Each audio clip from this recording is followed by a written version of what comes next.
Hey, we're back 5 and 5 with Mac Lackey. Looking forward to answering 5 of your burning questions in just about 5 minutes over a great cup of coffee. I actually did a presentation yesterday to about 150 people here in my hometown and got 2 really good questions. So rather than taking these off social media, I wanted to read the questions here and address them again. The first question that I got live yesterday was, Mac, what was your smartest decision as an entrepreneur?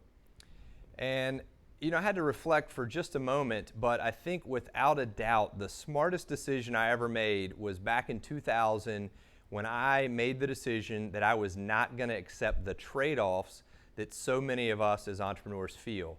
At that time, I was expecting my first daughter. I was working really hard as an entrepreneur, and I knew that something would have to give. When I made the decision that I wasn't going to accept the trade-offs, and I put the mental energy into solving that so I could build a great business, spend time with my daughter, it really changed my life and led to a whole different trajectory for my career. So that's probably the single best decision I ever made, not accepting the trade-offs.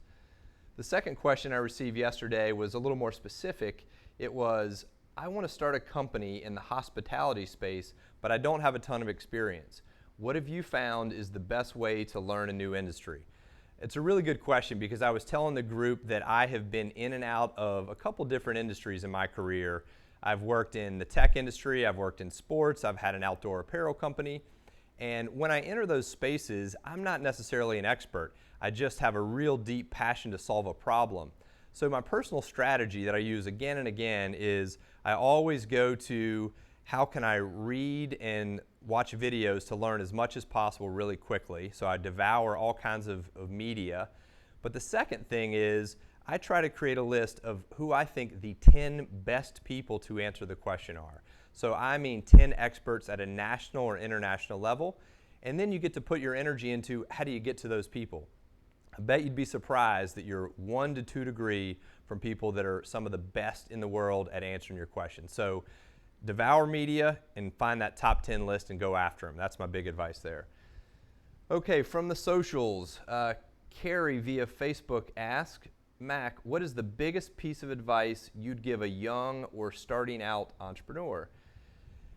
Carrie, I talk to young entrepreneurs every day of my life, and it's one of my favorite things to do. There's so much energy. They have a lot of passion for what they're going to do.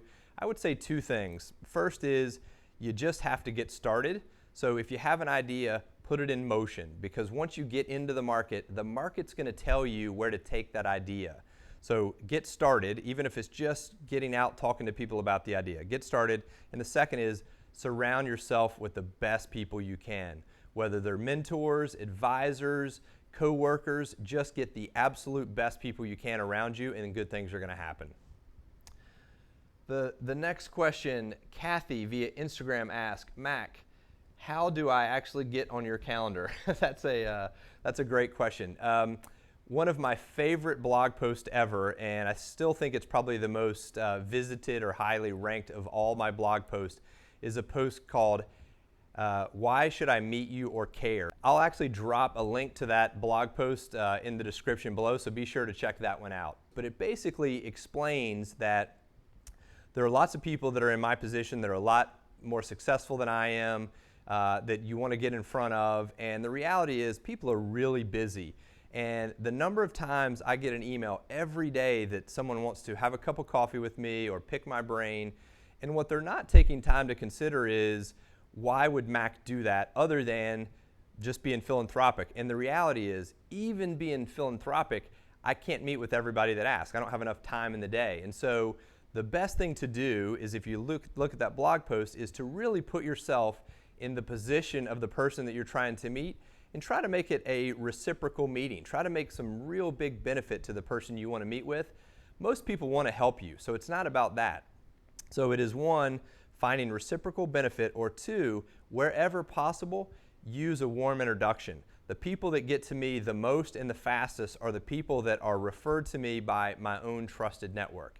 If someone in my network says, this is someone you really need to meet, or this is someone that really has a great idea, and it's coming through them, the chances of me meeting them go through the roof. So check out that blog post, Why Should I Meet You or Care? I think it'll answer a lot more questions. That's it today for 5 and 5 with Mac Lackey. Be sure to post your questions on social media. I really want to be helpful. Visit me at maclackey.com or across the socials at Mac Lackey.